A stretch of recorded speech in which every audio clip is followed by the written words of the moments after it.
नमस्कार विद्यार्थी मित्रांनो, आजच्या व्हिडिओमध्ये इयत्ता 10वी गणित भाग 2 नुकतेच झालेली तिमाही परीक्षा कोल्हापूर जिल्हा मुख्याध्यापक संघामार्फत या ठिकाणी ही प्रश्नपत्रिका अतिशय दर्जेदार अशी काढली जाते। तीच प्रश्नपत्रिका या ठिकाणी आपण सोडणार आहोत। अद्ययावत प्रकारची उत्तरे कशी लिहायला पाहिजेत, एसएससी बोर्डाच्या दृष्टीने सुद्धा हे प्रश्न महत्त्वाचे असणार आहेत। प्रश्न पहिला अ, 2 गुणांचा खालील प्रत्येक उपप्रश्नासाठी 4 पर्यायी उत्तरे दिली आहेत। त्यापैकी अचूक उत्तराचा पर्याय निवडून त्याचे वर्णाक्षर लिहा। या ठिकाणी पहिला आहे, जर त्रिकोण DEF व त्रिकोण PQR मध्ये कोन D एकरूप कोन Q, कोन R एकरूप कोन E, तर खालील असत्य विधान कोणते? या ठिकाणी D ला या ठिकाणी Q एकरूप आहे, त्यानंतर E ला R एकरूप आहे आणि त्रिकोण DEF मध्ये राहिलं एक अक्षर F, QR एक अक्षर राहिलं आहे PQR मध्ये P। त्यामुळं या ठिकाणी त्रिकोण DEF समरूप त्रिकोण QRP अशा पद्धतीने या ठिकाणी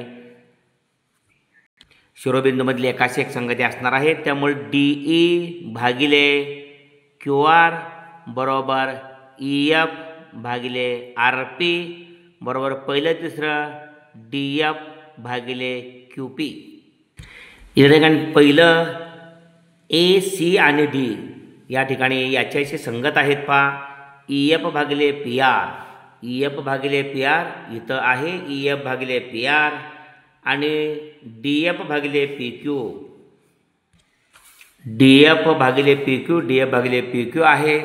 त्यानंतर DE भागिले QR, DE भागिले QR बरोबर DF भागिले PQ, DF भागिले PQ आहे। EF भागिले RP, EF भागिले RP बरोबर DE भागिले QR आहे। या ठिकाणी विधान जे B आहे म्हणजे B वर्णाक्षर आहे, DE भागिले PQ, DE भागिले PQ कुठेही नाही, कारण पहिलं दुसरं DE याला QRच यायला पाहिजे होतं, पहिलं तिसरं घेतलंय, त्यामुळं असत्य विधान B आहे। ओके, अशा पद्धतीनं एवढा वेळ लागता कामा नये, परंतु तुम्हाला डिटेल समजावून दिलं हे असत्य कसं आहे आणि 3 कशी सत्य आहेत। खालीलपैकी कोणत्या तारखेतील संख्या हे पायथागोरसचे त्रिकूट आहे?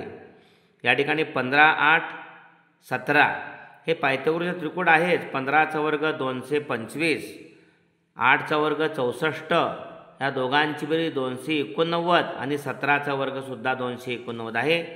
15, 18 आणि 17, 15, 8 आणि 7 म्हणजे 15, 8, 17 ह्या तारखेतील त्रिकूट आहे ते पायथागोरसचे त्रिकूट आहे। ओके, हा 2 गुणांचा प्रश्न झाला। त्यानंतर ब त्यातला खालील उपप्रश्न सोडवा। आयताच्या बाजू 11 सेमी व 60 सेमी असतील तर त्याच्या कर्णाची लांबी काढा। या ठिकाणी आयताच्या बाजू 11 आणि 60 आहेत। हा आयत आहे ABCD आणि त्याचा हा कर्ण AC आहे। ओके, आयत ABCDचा कर्ण AC आहे। चारही कोन काटकोन असतात, त्यामुळे त्रिकोण ABC या काटकोन त्रिकोणात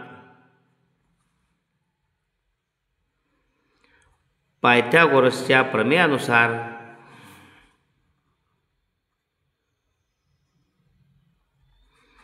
या ठिकाणी AB वर्ग अधिक BC वर्ग बरोबर AC वर्ग। या ठिकाणी आयताच्या बाजू 11 आणि 60 दिले, 11 रुंदी आणि लांबी 60, त्यामुळं आकृतीवरून चाललेलं आहे। आपण आयत ABCD म्हटलंय। 11चा वर्ग अधिक 60चा वर्ग बरोबर AC वर्ग, 11चा वर्ग 121 अधिक 60चा वर्ग 3600 बरोबर AC वर्ग, म्हणून AC वर्ग बरोबर 3600 आणि 121 3721, 3721 AC वर्ग वर्गमूळ AC आणि 3721चं वर्गमूळ या ठिकाणी 61। ओके, आयताचा कर्ण विचारलेला आहे म्हणून आयताचा कर्ण बरोबर 61 सेमी. ओके, हा 1 गुणांचा प्रश्न आहे. त्यानंतर दुसरा त्यातला आहे, एका त्रिकोणाचा पाया 9 सेमी आणि उंची 5 आहे. दुसऱ्या त्रिकोणाचा पाया 10 सेमी आणि उंची 6 आहे. तर त्या त्रिकोणाच्या क्षेत्रफळांचे गुणोत्तर काढा. 2 त्रिकोणांच्या क्षेत्रफळांचे गुणोत्तर आपण गुणधर्म पाहिलेला आहे समरूपतामध्ये. 2 त्रिकोणांच्या क्षेत्रफळांचे गुणोत्तर त्यांचा पाया आणि संगत उंची यांच्या गुणाकाराच्या गुणोत्तरा इतके असते. हा अतिशय महत्त्वाचा भाग आहे. मग या ठिकाणी पहिला त्रिकोण थोडक्यात लिहायचं. पहिल्या त्रिकोणाचे क्षेत्रफळ म्हणा भागिले पहिल्या त्रिकोणाचे क्षेत्रफळ भागिले दुसऱ्या त्रिकोणाचे क्षेत्रफळ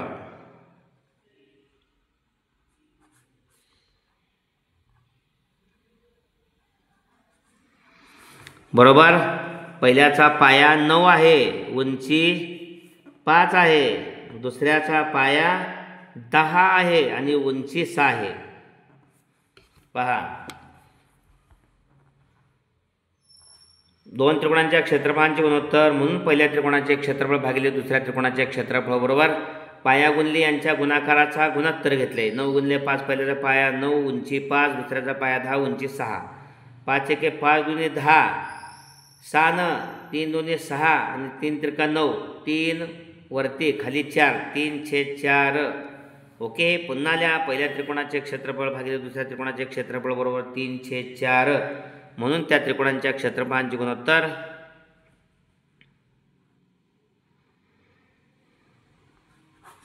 त्या त्रिकोणांच्या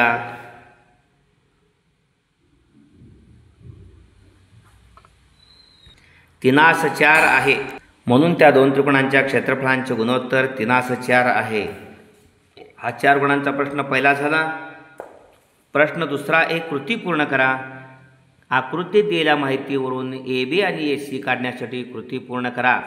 ए बी बरोबर बी सी हा पक्ष दिलेला आहे. कोण बी ए सी बरोबर 45 अंश आहे. बी ए सी 45 कारण 45 45 90 मापाचा त्रिकोण आहे. समद्विभुज काटकोन त्रिकोण आहे. 2 भुज एकरूप आहेत. एक 90 असेल तर दुसरे कोण आहेत एकरूप भुजासमोर शिकून या दोघांची बेरीज 90 आहे. एकटा 90 आहे तर मग हा निम्मा 45 हा 45. ओके, 45 45 90 मापाचं प्रमेय एकरूप बाजूंची लांबी कर्णाच्या ए सीच्या 1/2 पट असते. या ठिकाणी एक ए सी वर्गमात 8 आहे. त्यामुळे पुन्हा इथं 1/2 लिहिलं पाहिजे. 1/2 तसंच लिहायचं पुन्हा नाही. तर या ठिकाणी हे 8 आहे ते 4 दुनी 8 पूर्ण वर्ग असणारी त्या 8च्या 2 अवयव आहेत 8चे. 4 दुनी 8 4 पूर्ण वर्ग आहे. त्याचं वर्गमूळ 2 आणि 2चं निघत नाही. त्यामुळे 2/2 2 छेदस्थानचा आणि हा 2 गेला तर 2 राहिले. ए बी बरोबर बी सी बरोबर 2. अशा पद्धतीने 1 2 3 4 चौकटी आहेत. 4 चौकटीमध्ये 2 चौकटी 1/2 1/2 आहे. इथं 45 मापाचा कोण. असाच प्रश्न वार्षिक परीक्षेला अंतिम परीक्षेला 2 गुणांचा असतो. प्रश्न दुसऱ्या ए मध्येच असतो.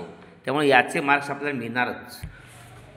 प्रश्न दुसऱ्यातला बी आहे. या ठिकाणी 4 गुणांचा 2 प्रश्न आहेत. त्यामध्ये उपप्रश्न प्रत्येकी 2 गुण आहेत. पहिला आहे 2 समरूप त्रिकोणांची क्षेत्रफळे 225 चौसेमी व 81 चौसेमी आहेत. जर लहान त्रिकोणाची एक बाजू 12 सेमी असेल तर मोठ्या त्रिकोणाची बाजू काढा. या ठिकाणी 2 समरूप त्रिकोण आहेत तर त्यांच्या मोठ्या त्रिकोणाचे क्षेत्रफळ आपण A1 चौसेमी मानू. लहान त्रिकोणाचे क्षेत्रफळ A2 चौसेमी मानू. मोठ्या त्रिकोणाचा पाया B1 सेमी आणि लहान त्रिकोणाचा पाया B2 सेमी मानला. बी बेस ए एरिया. आपल्याला माहिती आहे हा अत्यंत महत्त्वाचा गुणधर्म आहे. दोन समरूप त्रिकोणांच्या क्षेत्रफळांचे गुणोत्तर त्यांच्या संगत बाजूंच्या वर्गांच्या गुणोत्तर इतके असते. अत्यंत महत्त्वाचे आहे. म्हणून दोन त्रिकोणांच्या क्षेत्रफळांचे गुणोत्तर A1 भागिले A2 बरोबर B1 वर्ग भागिले B2 वर्ग. या ठिकाणी संपूर्ण गुणधर्म नाही लिहिला तरी चालेल. समरूप त्रिकोणांच्या क्षेत्रफळांचे गुणोत्तर समरूप त्रिकोणांच्या क्षेत्रफळाचे प्रमेय एवढं जरी म्हटलं तर चालतंय. या ठिकाणी मोठा त्रिकोण आहे त्याचं क्षेत्रफळ 225 आहे. लहान त्रिकोणाचं 81 आहे. या ठिकाणी लहान त्रिकोणाची बाजू 12 आहे आणि मोठ्या त्रिकोणाची बाजू काढायची आहे 12चा वर्ग. ओके, B1 वर्ग भागिले 12 वर्ग. इथं 200 मोठ्या त्रिकोणाची बाजू विचारलेली आहे. मोठा त्रिकोण 225 क्षेत्रफळाचा आहे. दोन्ही बाजूचे वर्गमूळ घेतला आपण. दोन्ही बाजूंचे वर्गमूळ घेऊन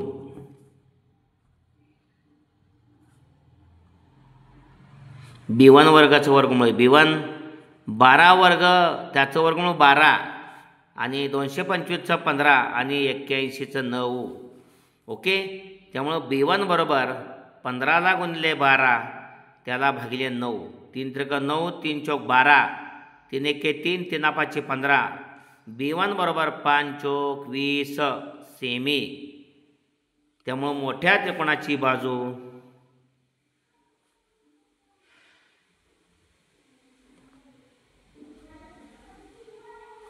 या ठिकाणी 20 सेमी आहे. ओके,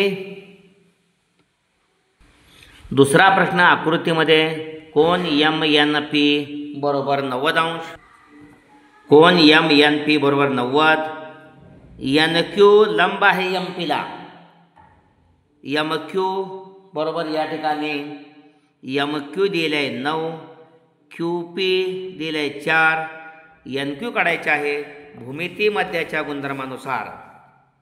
भूमिती मध्याच्या गुणधर्मानुसार NQ वर्ग बरोबर MQ गुणिले QP. NQ वर्ग बरोबर MQ गुणिले QP. NQ वर्ग बरोबर MQ या ठिकाणी 9 दिलेला आहे, QP 4 दिलेला आहे. 9 गुणिले 4 NQ वर्गाचं वर्गमूळ. NQ 9चं 3 आणि 4चं 2, 9 चौक 36, त्याचं वर्गमूळ 6 असं तरी केलं तर चालतंय. म्हणून NQ बरोबर 3 दुनी 6, NQ बरोबर 6 एकक. ओके, अशा पद्धतीचा हा 4 गुणांचा प्रश्न होता. प्रश्न तिसरा कृती पूर्ण करा आहे. 3 गुणांचा एकूण 6 चौकड्या असतात. त्रिकोण ABC मध्ये रेख BD हा कोन ABCचा दुभाजक आहे. AB या ठिकाणी x दिलेले आहे, BC x अधिक पाय दिलेला आहे, AD x वजा 2 दिलेले आहे, DC x अधिक 2 दिलेले आहे. एक्सची किंमत काढण्यासाठी कृती पूर्ण करायची आहे. कोन दुभाजकाचे प्रमेय AB भागिले BC बरोबर AD भागिले DC.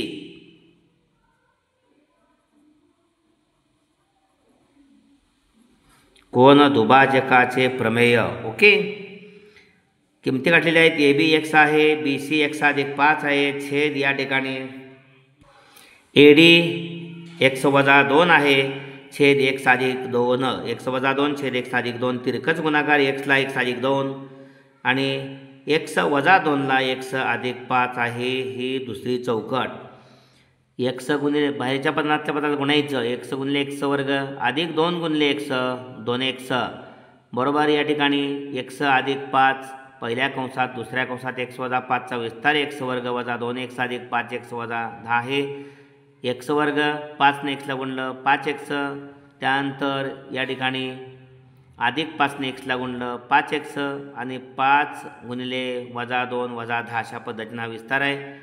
दोन्ही बाजूचे x वर्ग गेले, 2x या ठिकाणी 5x आणि वजा 2x इथं 3x.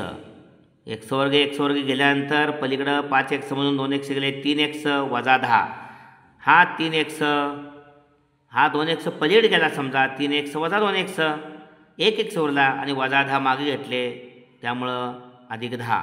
ओके, 2x वजा 3x बरोबर पलीकडे वजा 10 तसाच वजा x बरोबर वजा 10 दोन्ही बाजू वजा वजा जाऊन x बरोबर 10च येऊ शकते येते.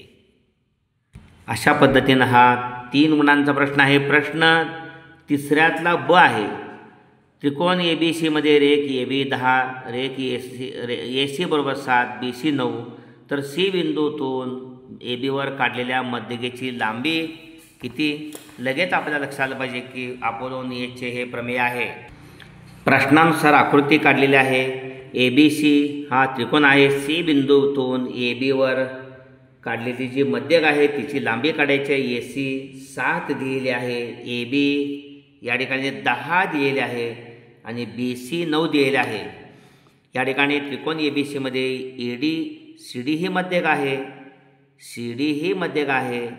AD बरोबर DB 10 AB भागिले 2 म्हणजे 10ची निमपट 5 AB D हा ABचा मध्यबिंदू आहे म्हणून तर CD मध्यक आहे म्हणून AD आणि DBची लांबी ABच्या निमपट आहे लिहिलेलं इथं 5. ओके. अपोलो नियसच्या प्रमेयानुसार AC वर्ग अधिक CB वर्ग बरोबर 2CD वर्ग अधिक 2AD वर्ग. ओके.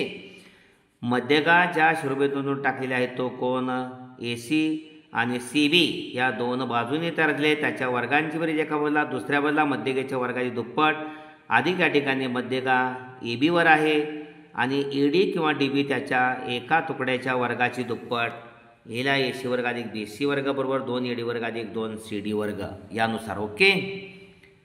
AC वर्ग अधिक BC वर्ग बरोबर 2CD वर्ग अधिक 2AD वर्ग.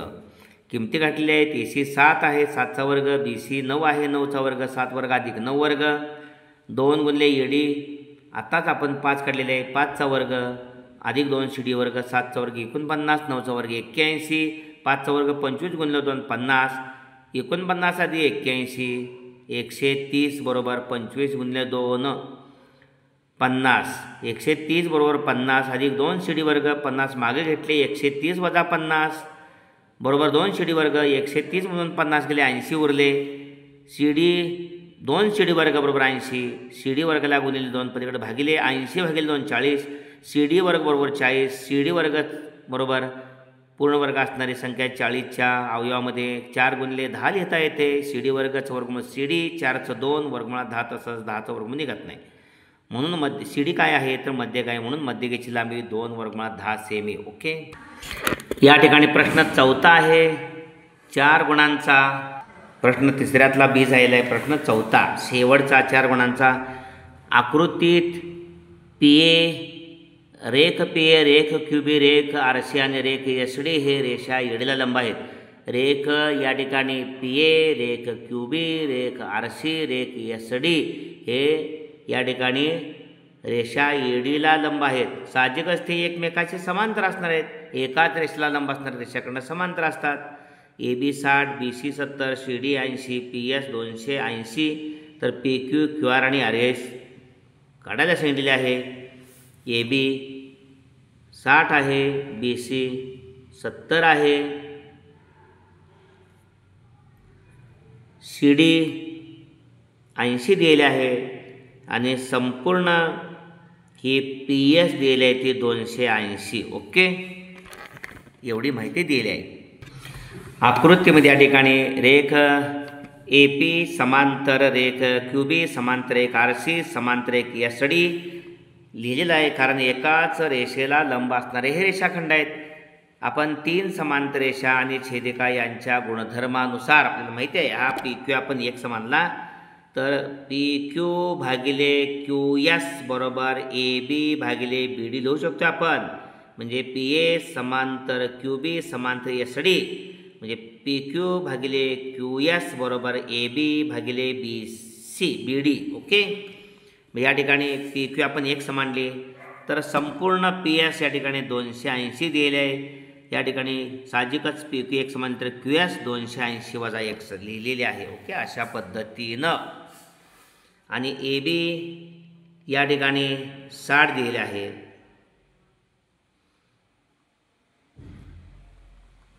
आणि BD 70 अधिक 80 बरोबर 150. किमती घालायच्या आहेत. PQ X आहे भागिले 280 वजा x. पुन्हा एकदा पाहूया आकृतीमध्ये रेख AP समांतर रेख BQ समांतर रेख SD समांतर एका सर्व रेषा AP समांतर BQ समांतर CR समांतर DS एकाच रेषेला लंब असणाऱ्या रेषा समांतर असतात. 3 समांतर रेषा आणि त्यांच्या छेदकांच्या गुणधर्मानुसार PQ भागिले QS बरोबर AB भागिले BD या ठिकाणी सोडवलेलं आहे. PQ x मानले आपण. QS 280 वजा x ही QS 280 वजा x कारण पूर्ण 200 आहे 280 त्यातून PQ x गेली. किमती गाठलेल्या आहेत. PQ भागिले QS बरोबर AB भागिले BD x भागिले 280 वजा x बरोबर 80 भागिले 150 तिरकस गुणाकार केला आहे. 60 गुणिले 280 28 168 आणि ह्या 2 शून्य म्हणजे 16800 वजा 60 ने x ला गुणलं वजा 60 x बरोबर तिरकस गुणाकार 150 x वजा 60 x पलीकडे गेले 150 x अधिक 60 x 210 x आणि दुसऱ्या बाजूला 16800 आहे. 110 गेल्यामुळे 21 x बरोबर 1680 x बरोबर 1680 ला भागिले 21 आहे. या ठिकाणी 21 न 168 ला 21 868 आणि 0 x ची किंमत 80 आली. x म्हणजेच PQ आपण मानलेले होते म्हणून PQ बरोबर 80 मिळालेले आहे. संपूर्ण या ठिकाणी संपूर्ण PS 280 आहे त्यातून हे PQ 80 गेल्यामुळं QS 280 वजा 280 बरोबर 200 QS मिळालेले आहे. SD RC आणि QB SD RC आणि QB या 3 समांतर रेषांची छेदिका या 2 छेदिका आहेत. आपण 3 समांतर रेषांची छेदिका यांचा गुणधर्म विचारात घेतला तर SR भागिले RQ बरोबर DC भागिले CB लिहिलेलं आहे. SR आपण Y मांडली तर RQ जे आहे ही RQ संपूर्ण QS आपण 200 काढलेले आहे त्यातून SR Y गेली. QR राहिली 200 वजा Y लिहिलेले आहे. म्हणून SR भागिले RQ म्हणजेच Y भागिले 200 वजा Y आणि DC 80 भागिले CB 70 आहे. ओके इथंही तिरकस गुणाकार केला आहे. 80 न 200 ला 16000 वजा 80 न Y ला वजा 80Y 70 न Y ला 70Y वजा 80Y पलीकडे गेले 70Y अधिक 80Y 150Y बरोबर 16000 110 गेली. त्यामुळं Y बरोबर हे 15 गुणिले पलीकडे जाऊन 1600 भागिले या ठिकाणी 5 तिरक 15 1600 प्रथम 16 5 तिरक 15 उरला 1 10 दिले 5 2 2 5 0 0 320 भागिले 3 Y बरोबर 320 भागिले 3 Y काय आहे तर SR आहे म्हणजे SR बरोबर 320 भागिले 3. आपल्याला QR पाहिजे. आता QR संपूर्ण QS 200 आहे 200 मधून आत्ताच आपण SR 320/3 वजा केल्यानंतर आपल्याला QR मिळणार आहे. पहा QR बरोबर QS वजा SR 200 वजा 320/3 तिरकस गुणाकार छेद समान नाही म्हणून 200 गुणिले 3 600 वजा 320 1 320 छेदस्थान 300 3 1 3 600 मधनं 320 गेले 280/3 QR बरोबर 280/3 QR मिळाली 280/3 SR मिळाले 320/3 आणि QS 200. आपल्याला यांच्याच लांबी विचारत PQ या ठिकाणी PQ 80 काढलेले आहे. त्यानंतर आपण PQ नंतर QR विचारलेले आहे. हे QR या ठिकाणी 280/3 मिळाले आहे आणि RS पाहिजे होते ते RS ही मिळालेलं आहे. या ठिकाणी 320/3 एकत्रित उत्तर लिहिले आहेत. PQ वर 80 SR वर 320/3 QR वर 280/3 अशा पद्धतीनं हा 4 गुणांचा प्रश्न आहे. हा व्हिडिओ सर्वांसाठी जरूर लाईक करावा. अंतिम परीक्षेसाठी हे प्रश्न अत्यंत महत्त्वाचे आहेत. भोसले सर जाकले चॅनल सबस्क्राईब करा, बेल आयकॉन द्या. आपणास आवश्यक असणारे सर्व व्हिडिओ आपल्यासमोर येतील. व्हिडिओ आवडला असेल तर जरूर कमेंट बॉक्समध्ये कमेंट्स देऊन प्रोत्साहित करा. धन्यवाद.